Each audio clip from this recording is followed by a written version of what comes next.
What's going on, everyone? It's another episode of the WVSports.com podcast. I'm Wesley Shoemaker, joined by the one and only Keenan Cummings. It is a victory episode for the Mountaineers as they are able to go on the road and get a 31-24 win over Cincinnati, a game in which they just did not start great, especially on defense or really on offense either, after that first drive. And then a couple timely plays on defense, obviously the pick six.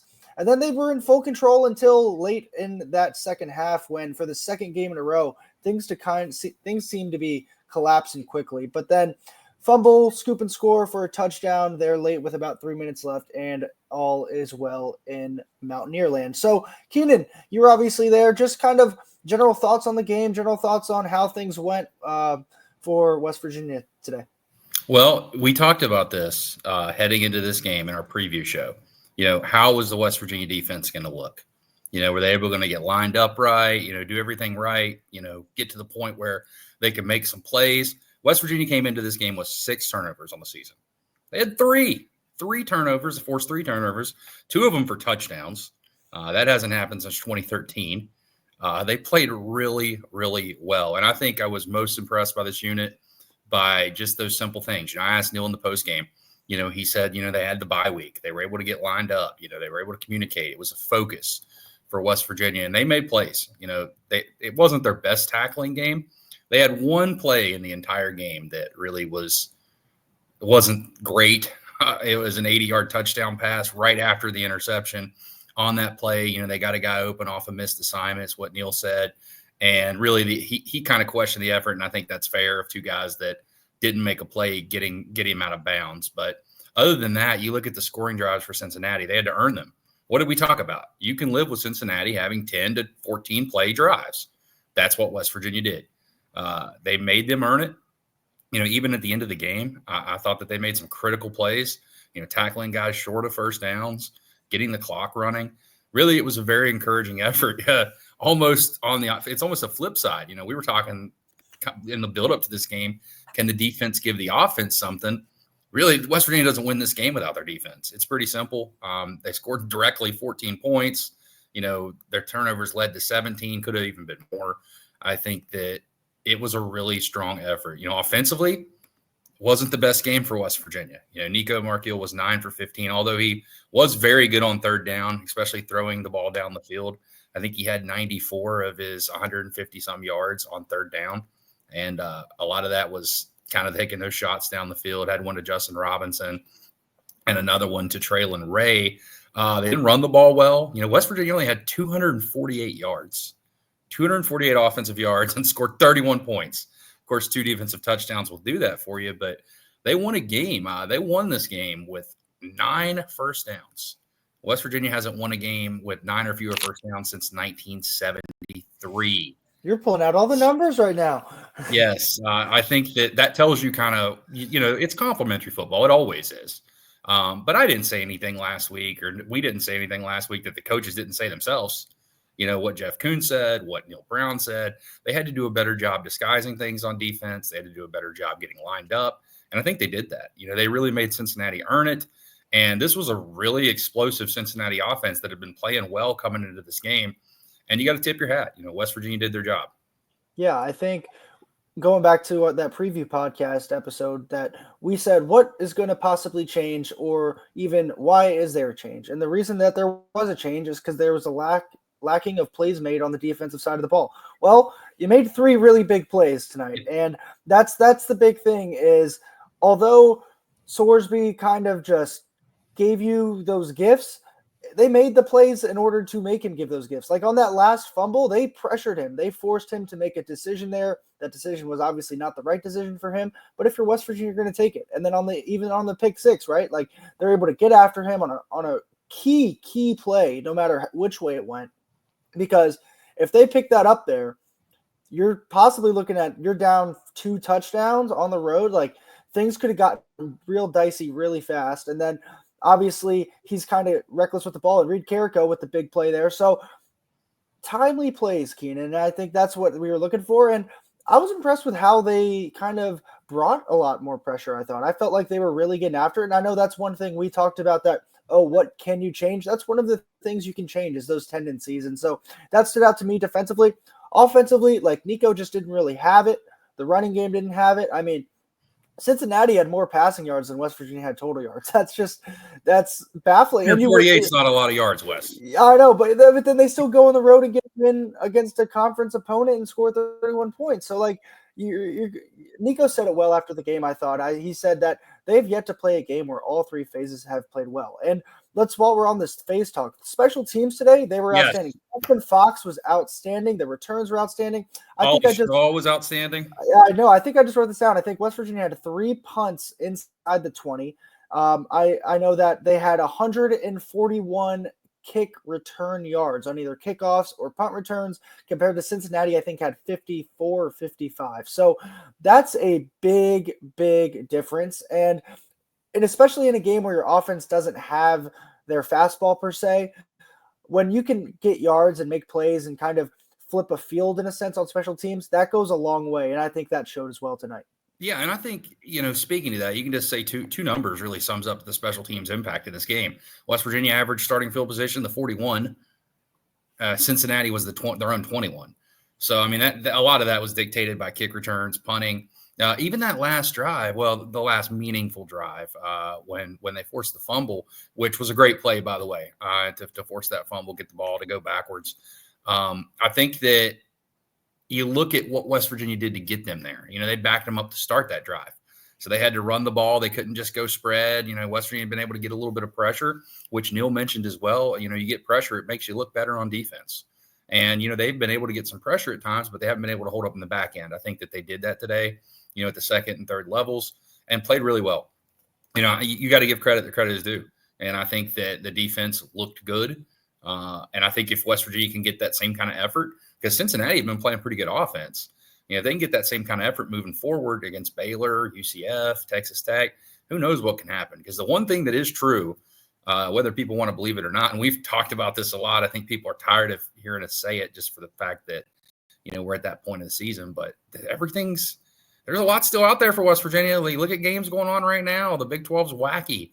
And West Virginia's now won 2 road games in a row. They've won 3 of 4 on the road this year. Yeah, the thing that used to be the biggest problem in the world for this team of going on the road seems to be in the bag in a sense this year. Like they seem to just get it done. And I mean, this was a short trip. Mountaineer fans certainly showed out, as we said that they would. And this team on the road seems to just, I don't know what it is, Keenan, but they've played really well on the road. I mean, go ahead. I was going to say that they like to make it interesting, though. Yeah. Oh, yeah, they do. It's 2 weeks in a row that, they've had a chance to kind of put the game away and then the team wiggles back into it. So that's not a game you really want to continue playing. I don't think that's a game any of them wanted to continue play, but this team likes to make it interesting. But I do think that you saw some positive signs. But I think the biggest question here, moving forward for West Virginia, at least in terms of how I'm looking at this, is, does Garrett Green get his job back? Is this Nico Markell's team at this point? I was thinking the same thing of what do you do if you are West Virginia? So I don't know. I think that this is technically still Garrett's team. Yes.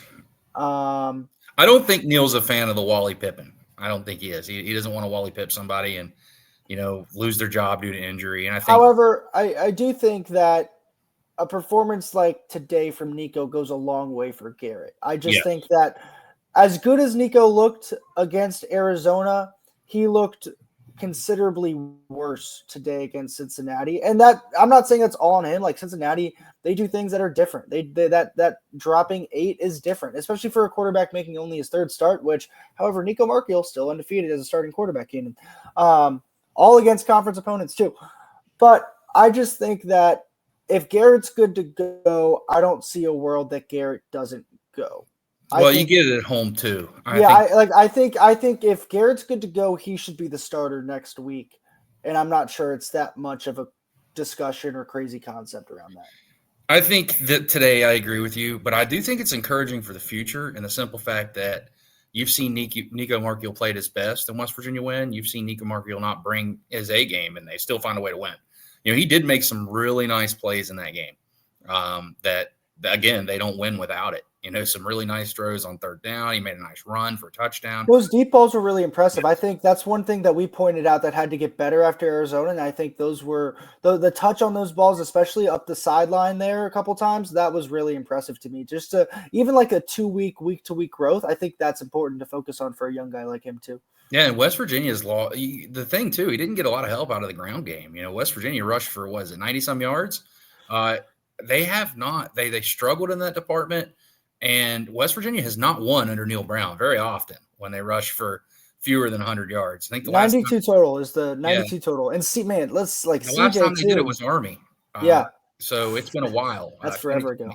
I think they had lost 11 or 12 consecutive when they had not rushed for 100 yards. So that's kind of their bread and butter. So I no way is this throwing Nico to the wolves. I think he played really well, all things considered. I mean, he won a football game, right? Like at the end of the day, that's what matters the most is he's winning football games. He did it. I mean, he's done it on the road twice in back-to-back weeks against conference opponents. It's not like he's playing Albany or Robert Morris. Like he's playing these legit teams in a – I mean, you were there. It sounded pretty loud at times there on TV. Like it sounded like a good football atmosphere. So it's not like he's just stepping into – this backyard, like he's legit playing some real football. And I think that's a promising sign for this team because we heard a lot about Nico when he first committed and when he first was on campus. He kind of went away, was forced into the thick of things last year, obviously. And he just didn't seem to be the quarterback that everyone thought he was going to be. And then this year, I mean, credit to that staff for his development and credit to him too for really putting the work in because he really does seem a different type of player this year, even with how he played today. Yeah, and I think it's rewarding for West Virginia to win a game this way. Just not only just the offense struggling, but to have the defense. Neil mentioned it several times in the postgame. The defense kind of needed this. They've been beat up and, people, taking shots at them, telling the truth, about busts and everything else that's happened this year. And they stepped up, man. They did. And they made plays and they're, again, doing it with several guys out with injury. It said today that we don't know if even Aiden Garnes, yesterday Aiden Garnes or, Aubrey Burks are even going to make it back this year. So they made plays. And I think that says a lot. KK stepped up in a big way today. He played really well. He did. And they needed him back. And we talked about that, getting him back earlier this week. And he played well. The hit, everyone's going to talk about the hurdle, but the hit he made to force the ball out of bounds and not give up a first down and get the football back was critical too. So I think that a lot of plays happened today on the defensive side, and it's good, man, because that's what we talked about. Are we going to see out of the bye week, with changes, that this group kind of consistency, I guess, is the best part. And for the most part, you did. There was one instance in this entire game that we can point at that was a struggle, but I think you're going to have those sometimes. It's part of playing football. But positive steps moving forward for West Virginia. I think you're carrying some momentum now. You could point at that Arizona game and say, yeah, they beat a struggling Arizona team. Cincinnati was 5-3 and playing good football. So I think that this is a pretty good win for West Virginia on the road against a team that, they were favored. West Virginia went on the road and beat somebody that was favored. Twice in a row. I believe Arizona was favored as well. Yeah, they were. I think arguably this is their best win of the year, I'd say. Yeah. Yeah, I think it's fair to say. And Kansas could maybe challenge it because the comeback effort they had going there late, Tevin. But I would say all things considered, backup quarterback on the road, new defensive coordinator. Like if you throw in all those stipulations, I would say it's the best win of the year. Yeah, and it was a pretty lively crowd. West Virginia had a really good crowd too. We were able to make the travel out there tonight, and really good crowd. At the end of the game, West Virginia fans were louder than the Cincinnati fans. Now, granted, some of them had already left and kind of thought the game was over, but West Virginia fans were going nuts. And I think that obviously helps always on the road. So it's one advantage that conference realignment has hurt West Virginia with a little bit is that local travel. You saw it in Charlotte for the bowl game. Yep. You saw it here, and I think you've seen it at Pitt and some other places. So that's one of the downsides. But overall, really good day for West Virginia. Anytime you can get a win, I think you can carry some momentum. Now, Neil Brown said it several times. This is going to be decided over the next 4 games. You check one off in the win column. Still got 3 more left. There's a lot of outcomes that can happen here. You get the next 2. I was saying lost too, Keenan. Like they that's 2 conference losses for them.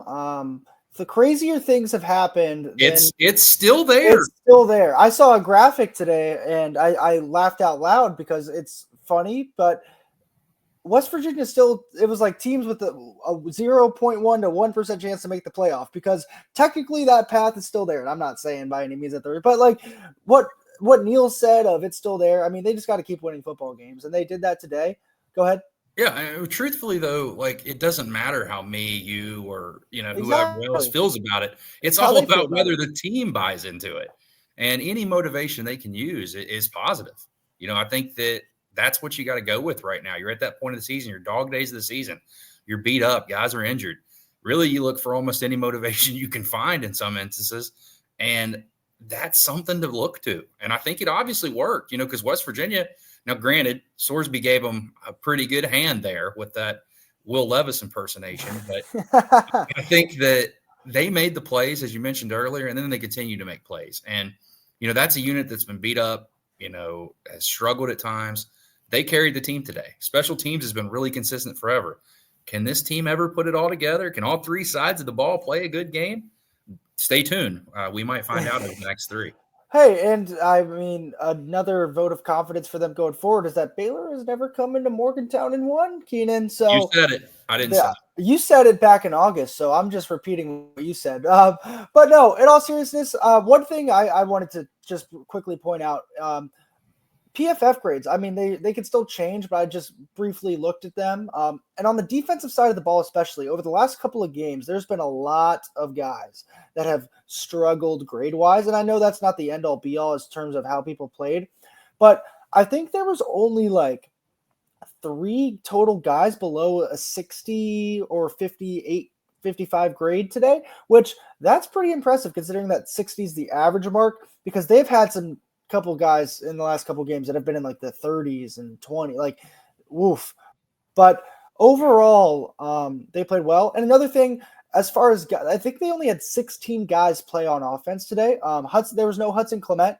That was, I would assume he's hurt. And that clearly didn't help the passing efforts. Yeah, they struggled all day long. Justin Robinson, good to see his name called again. Guy just makes plays. Yeah, man. That's what I said out loud. I was like, oh, I feel like we haven't talked about him since the Pitt game, it feels like. But 2 catches, one's a touchdown, one's a 50-yarder. It just seems like every time the ball's thrown to him, good things happen. Exactly. But you got anything else, or are we wrapping this thing up? No, we'll close it just kind of where we started it. Good win, good motivation, good building point for West Virginia.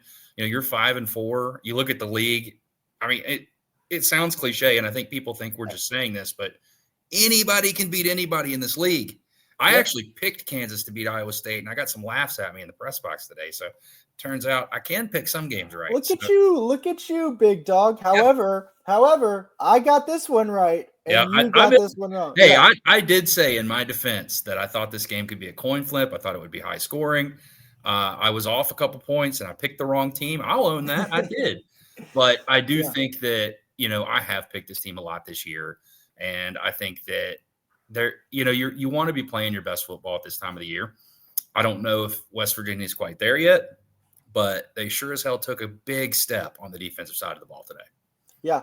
Looked good all the way around on defense, and the offense did enough of what they had to do to get it done. So West Virginia beat Cincinnati 31-24. Mountaineers 1 win away from bowl eligibility, which a couple weeks ago that seemed dicey. Yeah, dicey. That's a good word there. But if you made it this far, we do appreciate you listening. I'm Wesley Shoemaker, joined by Keenan Cummings, and this is the WVSports.com podcast.